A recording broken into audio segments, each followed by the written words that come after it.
Hello, and welcome to another episode of the Girls to the Front podcast. If you can believe it, another month has passed us by and it is time for a monthly recap of the month. That needs a better title. But yeah, so I feel like this new format that I've got is now going to be a crushing reminder that time is finite. And these are going to creep up faster than I would like them to. Like, we're already doing the April one, and I thought I was going to have loads of time between the March and the April one. So yeah, it's going to be a good reminder that time is finite and that loads of stuff creeps up very quickly without you knowing. So yeah, so we're going to dive straight into it. I think I was talking to someone recently and reflecting on what this was like this time last year and the years before that, and we were reminded that this time last year we were all sat out in the sun. We had a barbecue with our friends at the start of this month, this time last year, and it was just a real sad reminder that the weather has yet to turn summery at the moment. It is still threatening to rain constantly. And yeah, it feels like spring is really delayed this year. And I think that's why I have been in a super nostalgic, why stuff I've been consuming has been more nostalgic and macabre than it would normally be, because I feel like I'm still stuck in winter, the greyness and the rain and not being able to do the stuff that you'd expect to be doing this time of year. It doesn't really stop you. You can still go outside and stuff when it's raining, but yeah, it has not had the same momentum, I guess, as years gone by. So I'll kick it off with, so I've been revisiting my youth this month, and so the first two songs you're going to hear on today's podcast, the first one is 45 by Gaslight Anthem. I was introduced to Gaslight Anthem by a friend that I went to university with. He absolutely loved them, and we actually went and saw them in Cardiff. I can't remember when, I can't remember the year. I think it must have been between my second and third year of university. Went to see them in Cardiff, and literally the only reason I bought a ticket and the only reason I invested in it was for this song alone. So yeah, enjoy 45 by the Gaslight Anthem. And then the second song that you're going to hear is by Fall Out Boy. It's Nobody Puts Baby in the Corner. You can relive my emo youth, and you'll understand with the weather why I've picked those two songs this month and why I've been listening to them on repeat.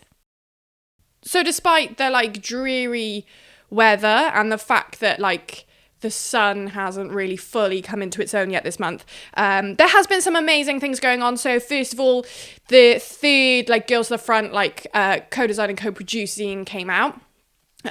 So we screen printed the covers of this one. So we've done screen printing, we've done lino printing, and we have done spray paint. So this one has been screen printed, and it was hands down my favorite one to do in terms of the process of doing it and learning a new skill. But yeah, so obviously did the covers, compiled them together, and they are now existing out in the world. So that's been really, really cool. And I've mentioned it on previous podcast episodes, how proud I am that these are existing and that they're a collaboration between, they are not even a collaboration. They are more a representation of what young girls are saying right now. The theme of this zine was around kind of what makes you proud of yourself and the stuff that you want to raise the volume on around. And it was this kind of heart-wrenching moment when I realized that actually that is the most difficult question you can ask someone. And even reflecting on it myself, it is a really hard thing to do in terms of what are you proud of? Lots of people don't want to say that. So getting young girls to kind of think about that was a much bigger ask, and I put loads of expectation on them to be able to deliver something that was really, really difficult to deliver in the moment, while you're also surrounded by essentially strangers, and also some people that you have weekly contact with. And when you're just at the age of fear of judgment and just fear of the perception of yourself is so heightened at the time. So yeah, but I feel what we have got is a really good representation of how young girls feel about their relationships with others and how important those relationships are and how they kind of see themselves. And yeah, I think there's a lot captured in that. So I'm really like proud that it exists, and I'm like amped that it's out in the world. So if you don't already have a copy, like please message me. Or like I can send you one, I don't know, like however it works. But basically like take 5 from me and just put them places. Like it just needs to exist. And I just need to like, yeah, they just need to be put places. So if you're someone that's listening to us now and is like, yeah, I can put these loads of places, like please just take a load off me and put them around everywhere you go. It doesn't even have to be like the local area. Like if you're going on holiday, take a batch, put them somewhere. Like the more we can raise the volume and like make girls' voices like really present, then yeah, the more we can do that, the better in my eyes. There's also like, so I've been also like taking part in a monthly zine challenge, and the theme for March, oh my god, yeah, the theme for March was a zine about your guilty pleasures, and I put this off for weeks. I was like, oh, I'll do it in April and I'll like reflect back on it, it's fine. But yeah, I had been sitting on this for weeks because I was like, what is my guilty pleasure? Like, what is the thing that I feel guilty about liking? And I racked my brains for so long. I even turned to Kerry and was like, do I have a guilty pleasure? Like, what would you say my guilty pleasure was? And it was like I couldn't even think of it. I was like, this is, and then I was like, oh, it's because I don't think I should feel guilty for liking the stuff that I do. So I was like, oh, I think this is why I found it so difficult, is because I'm always like, you should be authentic and you should celebrate every single part of yourself and you should not have to quieten anything. If you like something, go all in, like that thing. Go like all in on doing that thing. As long as it doesn't harm anyone around you, then yeah, go all in. If that thing is like, I don't know, writing, like write millions and millions of books, like just go for it, go all in. If that is like taking pictures or documenting or doing something, go all in. If you love music, start a band, like whatever those things are, I just think you should just celebrate them as much as possible. And like, yeah, I think that that's what makes you unique and special. And I think we should do more to like make people not feel self-conscious about the stuff that they like. So I was like, oh, what can I define as a guilty pleasure? And like, I made this zine and I like put in some things that I thought might be perceived as like guilty pleasure. But then I was also like, I just think these are characteristics that some people might not have. So it was like around, you know, like watching my favorite TV show, Peep Show, on repeat until I die. Yeah, and some other things that I just get simple like joy out of every day. And I just compiled them into a zine and then I shared it on social media. And actually, like the kind of like response was not what I expected. The whole point of me doing the monthly zine challenge has not been to have any validation from anyone else around how I can create a zine or how I do it.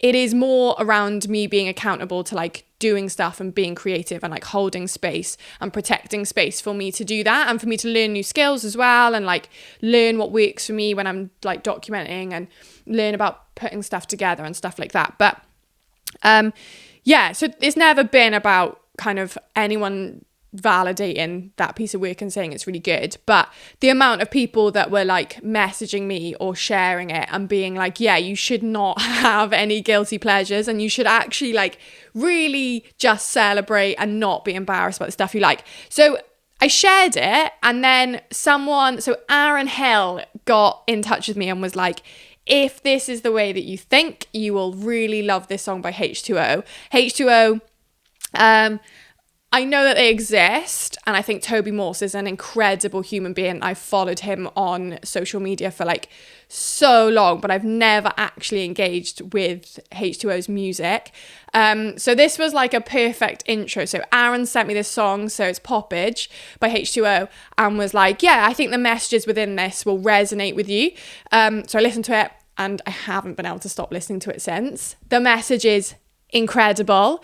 The album that it comes off is also incredible. It was like a toss up between like I have been listening to this album on repeat, but it was a toss-up between whether I featured Poppage or True Romance, because I was like, oh, I've just listened to both, but I feel like I can't put 2 H2O songs on today, it'll be like overload. So my recommendation is for you to just go all in on this album, but my Poppage like really resonated with me, and I was like, yeah, of course, like other people believe this too, and yeah, I don't think that we should be ashamed of the stuff that we like if you like it, love it on full volume. Don't shrink those things about you just because you think that someone else might not like it. So yeah, listen to this song as your like intro, and if you like it, go and explore the rest of the album. Also, the album features his son, so the album cover features his son. I thought that was really cool. So yeah, that's the next song you're gonna hear. Speaking of guilty pleasures, I'm laughing because I'm now reflecting on a conversation I've had really recently this month. So one of the things that I was like, oh, can I feature this as my guilty pleasure, was the fact that I like have probably a very unhealthy relationship with true crime and everything associated with true crime. And also like just generally like ghosts and death and lots of other stuff that maybe human beings shouldn't be so fascinated by. So one of my ideas for my zine was to be like, oh, maybe one of my guilty pleasures is like true crime. And then I felt really weird about creating a zine compiled of serial killers, so I didn't do that. But I then ended up having a conversation with some people around the table last week, and basically what I was doing, so I'm going to Edinburgh next month. I'm so amped about it. I cannot wait. Edinburgh is one of my favourite cities. Because I'm going to Edinburgh, I've started like compiling a list of like podcasts and stuff that I should listen to around the probably like terrifying parts of Edinburgh. And like Edinburgh's got like a super dark history if you want to dive into it. But yeah, so I was like starting to like curate some podcast episodes around that. But so I'm going with Jules, and Jules was at the gym, and I was like, oh, Jules, I've started listening to some podcast episodes if you're interested in this sort of thing, because we are doing some like some tours and stuff that this like links really well into. So I was like, oh, Jules, I've been listening to a podcast around Burke and Hare. If you're interested, like this is the podcast. So there are lots of different podcasts that cover the story of Burke and Hare, who are body snatchers that operated in Edinburgh in the 1800s. The whole story is fascinating, not just because of the fact that they ended up... Is this a spoiler? It's not a spoiler alert if it's in the 1800s and it's a well-known story, is it? But the idea that... So basically they started murdering people to sell to surgeons or to teachers of surgery so that their students could have bodies. The fresher the body, the more they got paid. So that's why they ended up starting to kill people. They got more money. It is not just the fascination that I have around what human beings are horrifically capable of, as a reminder that I'm surrounded by privilege and lovely humans with fantastic relationships with them. It's not just that, it's also like the state of society at the time and the kind of like the culture and everything else that you can take from those sorts of stories. So I guess I'm more fascinated with like true crime from that period as opposed to being like obsessed with true crime, like contemporary true crime, if you can put like a time on it. But yeah, particularly around Burke and Hare, it's like a testament of like how awful people's lives were. There are parts of the story. So this is leading me towards some recommendations for you if you are so interested. But there is a fantastic podcast by Tenfold More Wicked. It's a 6-part series on Burke and Hare, and it goes into not just the abhorrent things that they did, but it really paints a picture of what life in Scotland and life in Edinburgh, in fact, life in the UK would have been like at the time. It's super fascinating. Basically, everyone is hammered all the time because you can't drink the water. Everyone is so poor that you are literally willing to kill people.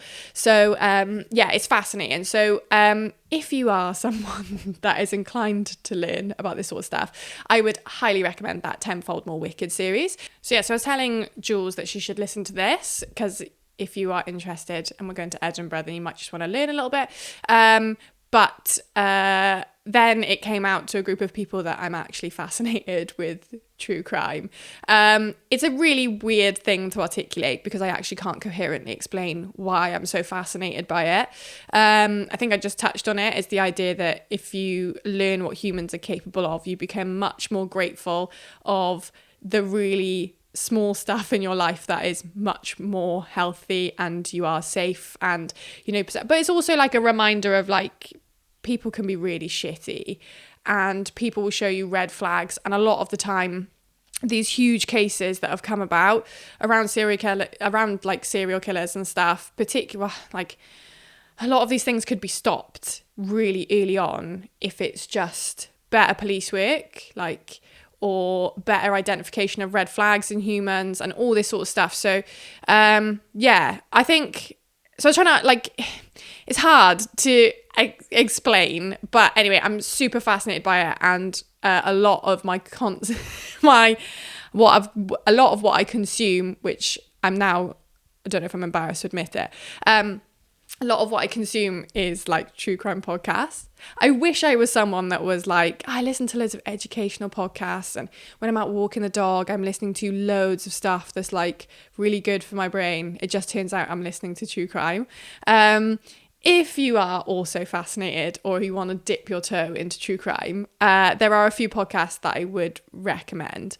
One of them being Morbid. Morbid is two American girls. They have a fantastic relationship too. I think they're sisters.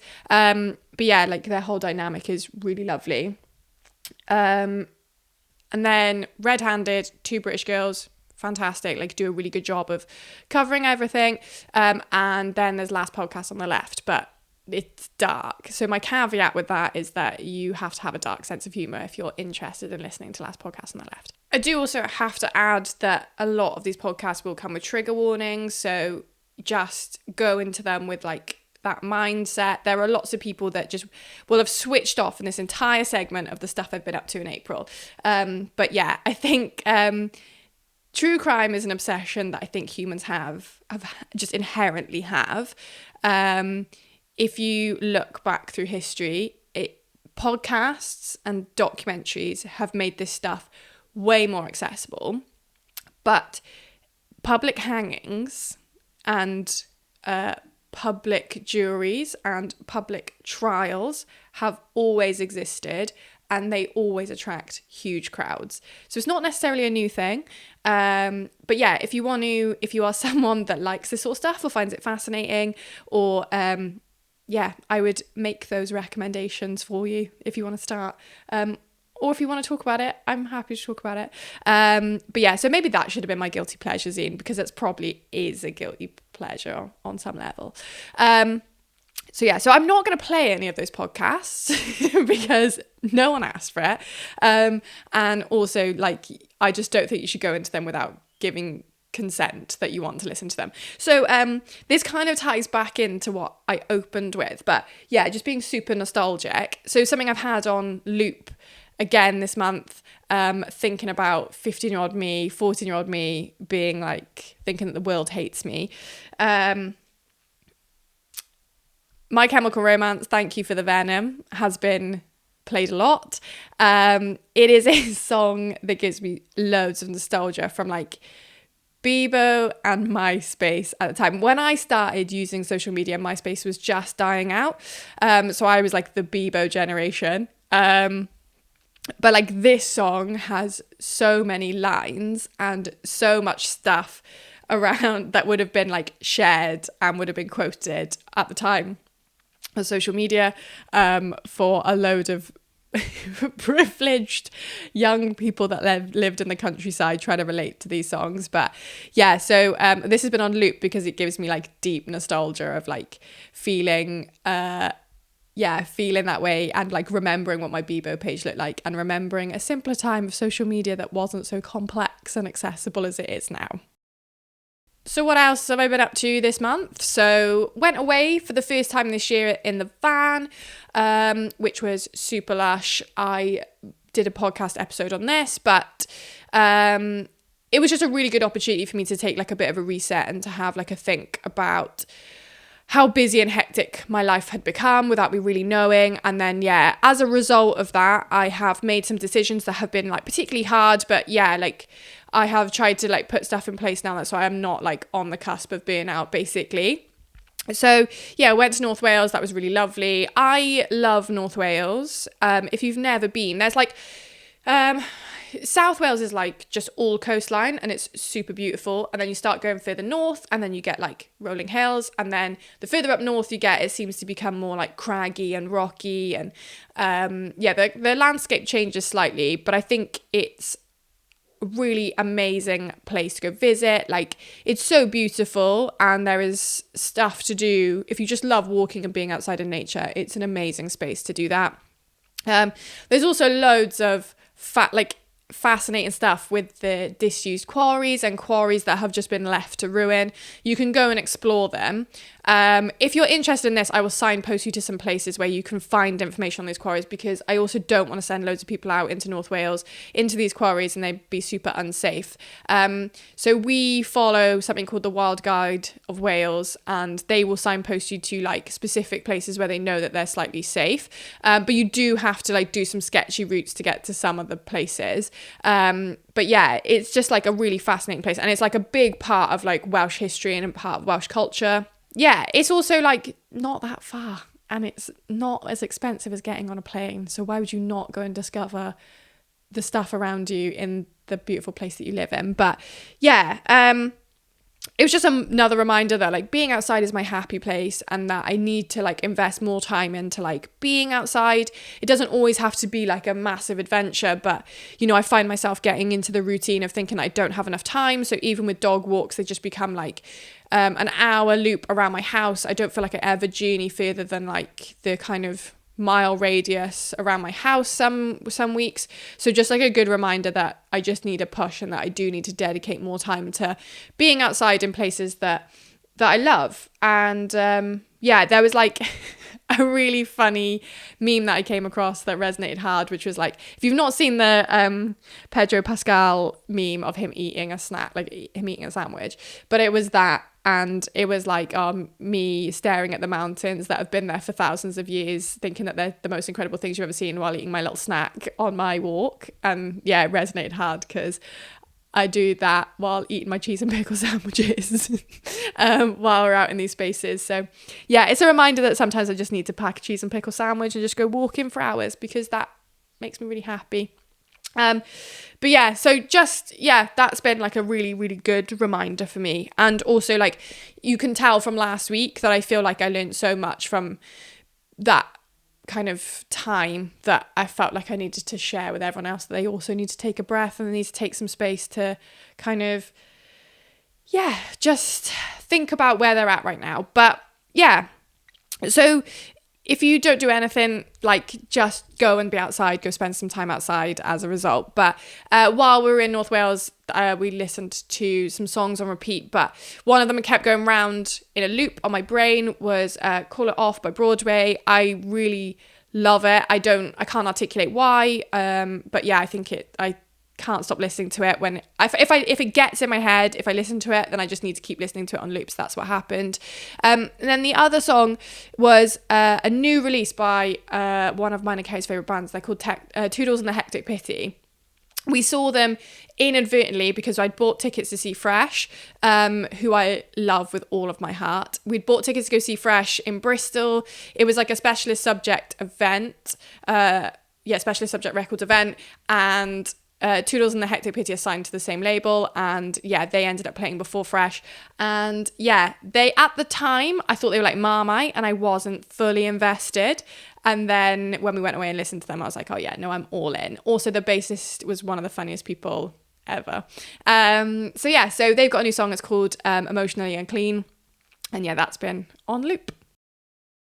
Yeah, well, it's hard to like reflect on a month and then think about all the stuff you've done. Like, I almost had to go, like, I was going back through my work calendar, like trying to figure out like time and events and stuff that I had done, and then like be like, oh yeah, I did that thing. But I spent a lot of time documenting on social media as well, so like it's always good to just go back and revisit. And like, yeah, I feel like most people know what I'm doing all the time. So when you come to these podcast episodes, you're probably like, yeah, I know you've done all this. So it's pointless you saying it out loud. But yeah, one other thing. So months ago now, I think going back into January, I did, and again, this was another podcast episode, but I got the opportunity to do a photo shoot with the best human on earth, Kerry Pillai, for a swimwear brand called Deacon in Blue.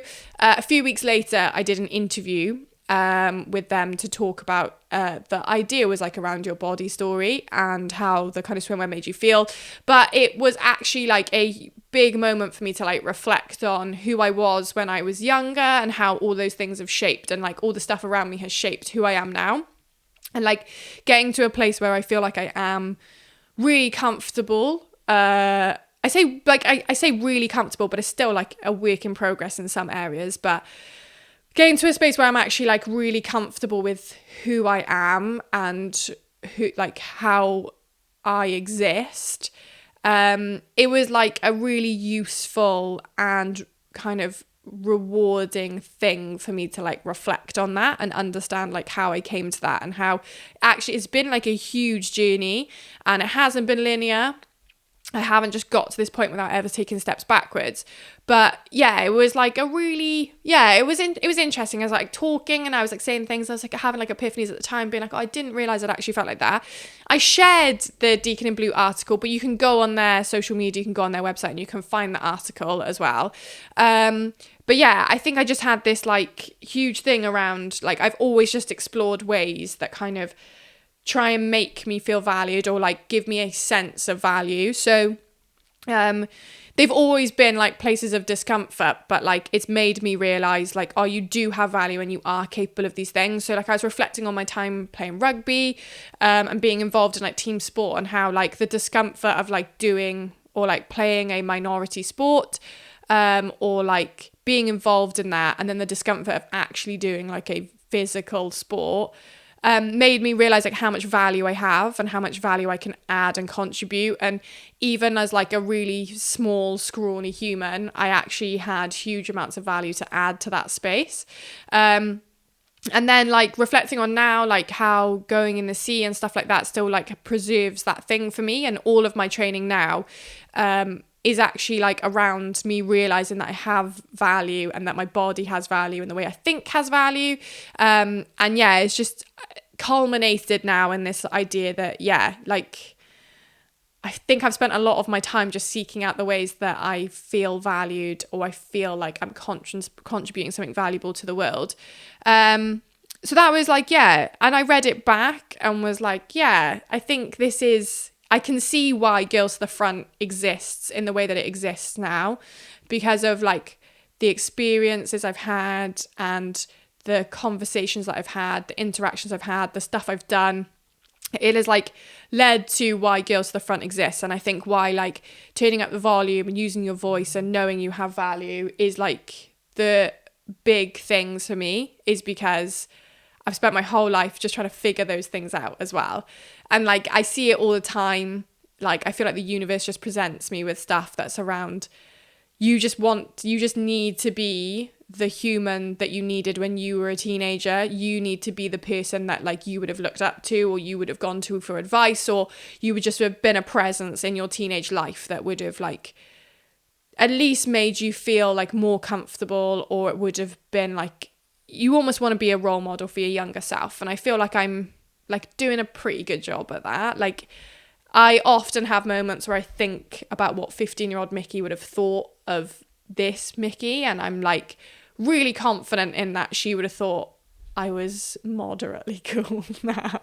Or at least, yeah, I think at least like how my brain works as well. Like, she would have just been proud like that my brain works like this. And yeah, being able to impart that wisdom on a younger me would have been huge. So yeah, it made loads of sense. It was good to articulate it to someone that's not in my circle, to understand, oh yeah, of course, this is why Girls to the Front. Like, even down to like why I'm so drawn to the idea that the branding and everything should be like dinosaurs and Riot Girl inspired, is because like teenage Mickey would have thought that was cool as hell. So yeah, it's like I feel like I just spend loads of my time just talking to a younger me and just trying to like remember what I would have felt in those moments and what I probably would have needed to hear.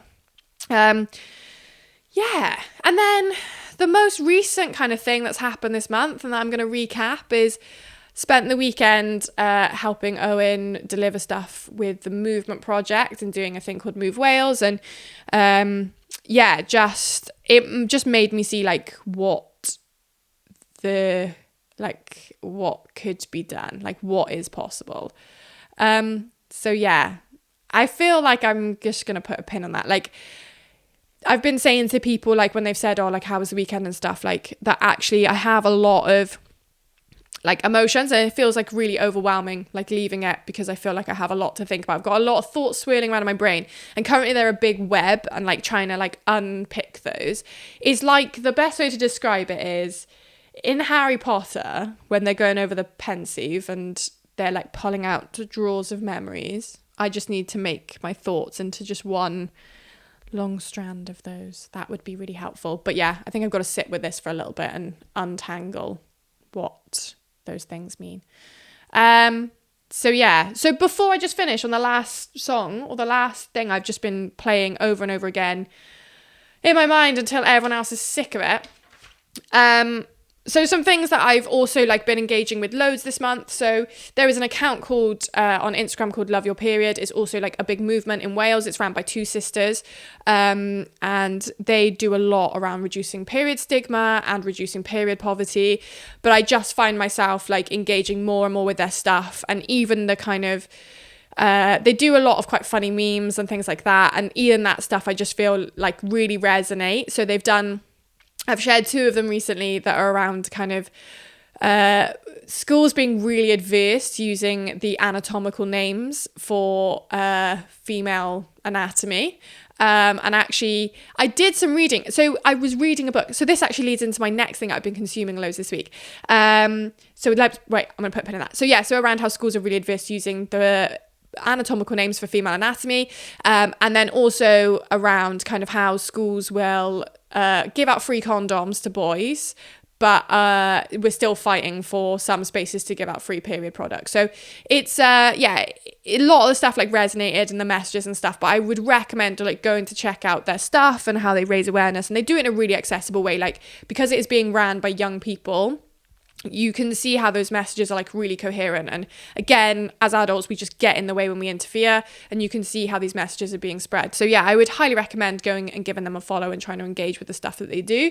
Then like this leads on to my next thing. So I've been reading let's start with a caveat. Jules is getting her second mention in this podcast this week. Like months and months ago, Jules left a book at the gym, and it was called Slug. And I was like, I really want to read this book. This title has like really captured my attention. So I picked it up, and then I put it in my van, and I did nothing with it for like 6 months. I'm so sorry, Jules. So then I was like, right, okay, I've finished the end of a series of books that I was reading. And I was like, okay, I'm going to put, this seems like a nice read. So I started reading this, and like the first chapter was like, hit me right in the heart. And I was like, oh my God. So the book is Slug by Holly McNish. Holly McNish is a poet and writer, and she is phenomenal at like writing so beautifully about huge concepts. So the first chapter introduces the idea of like, you have got one shot at life. You have one body. You have a skeleton underneath your body, which is fucking mad. And then she writes some beautiful poems around how, you know, you should just exist, and you should share love, and you should do all these things. And yeah, it just resonated so much, and I loved it so much.